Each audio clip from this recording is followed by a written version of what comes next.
সকলোকে মোৰ নমস্কাৰ জনাইছো আৰু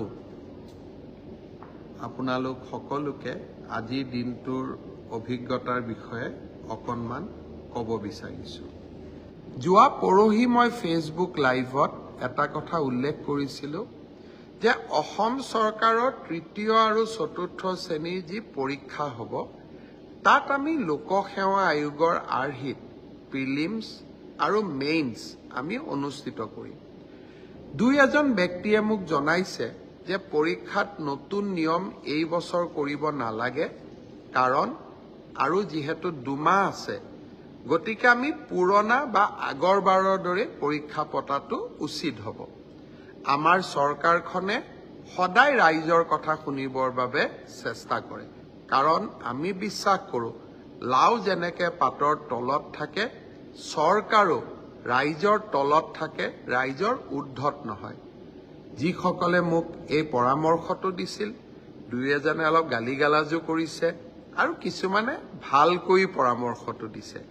গালিগালাজ কৰা সকলকো মোৰ মৰম জনাইছো আৰু ভালকৈ কোৱা সকলকো মোৰ সন্মান জনাইছো। আপোনালোকৰ পৰামৰ্শ অহা 2-3 দিনত আমি বিবেচনা কৰিম আৰু যিহেতু পৰামৰ্শটোত মেৰিট আছে যে হয় দুমাহ থাকোঁতে পৰীক্ষাৰ পেটাৰ্ণ এটা সলনি কৰিব নালাগে, বিষয়টো আমি ডেফিনেটলি আমি বিবেচনা কৰি অহা 2-3 দিনতে আপোনালোকক ইয়াৰ সিদ্ধান্তৰ বিষয়ে মই অৱগত কৰিম। আজি দিনটোত ছাত্ৰ ছাত্ৰীসকলৰ কল্যাণৰ কাৰণে আমি আৰু 2খন মিটিং কৰিছিলোঁ। আমি প্ৰত্যেক বছৰে আনন্দৰাম বৰুৱা বঁটা দিওঁ উচ্চ মাধ্যমিক পৰীক্ষাত ভাল ৰিজাল্ট কৰা ষ্টুডেণ্টসকলক, আৰু হায়াৰ ছেকেণ্ডাৰী ছোৱালীসকলক ফাৰ্ষ্ট ডিভিজন পালে আৰু ষ্টাৰ পালে ল'ৰাসকলক আমি স্কুটি দিওঁ।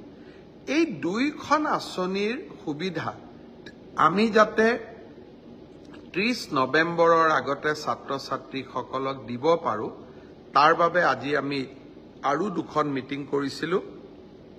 মই ভাবোঁ যে 30 নৱেম্বৰৰ আগতে আমি 2খন আঁচনিৰ সুবিধা ছাত্ৰ ছাত্ৰীসকলক দিব পাৰিম। বহু সময়ত কিছুমান বাতৰি কাকত আদিয়ে প্ৰচাৰ কৰে যে চৰকাৰে নামভৰ্তি কৰি চৰকাৰে টকা সংগ্ৰহ কৰে, চৰকাৰৰ ৰাজহলৈকে টকা আনে।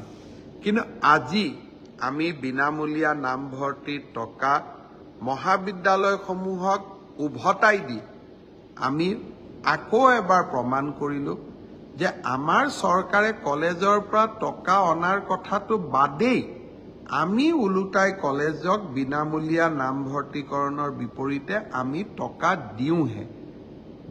অসমৰ ছাত্ৰ ছাত্ৰীসকলৰ প্ৰতি ই আমাৰ দায়বদ্ধতা। আনকি কোনোবা এখন কলেজত নামভৰ্তিৰ কাৰণে প্ৰধান শিক্ষক বা অধ্যক্ষজনে 600 টকা লৈছে, তাৰো মই খবৰ পালে নিৰাময়ৰ প্ৰচেষ্টা কৰোঁ।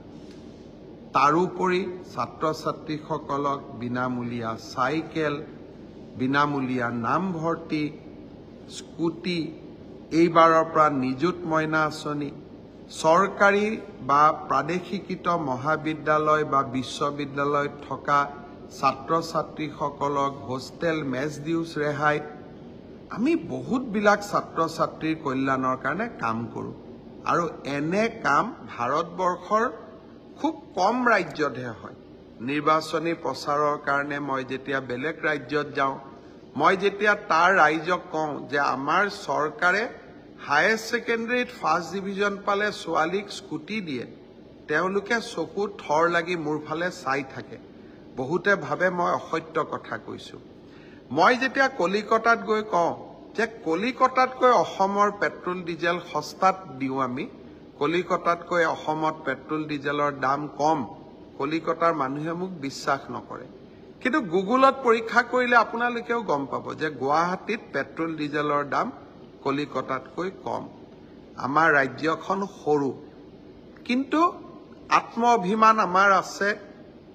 সম্পদ নাথাকিলেও কাম কৰাৰ সদিচ্ছা আছে, আৰু সেইকাৰণে আমি নিৰলসভাৱে ৰাইজৰ হৈ কাম কৰি যোৱাৰ প্ৰচেষ্টা কৰোঁ। আজি ৰাতি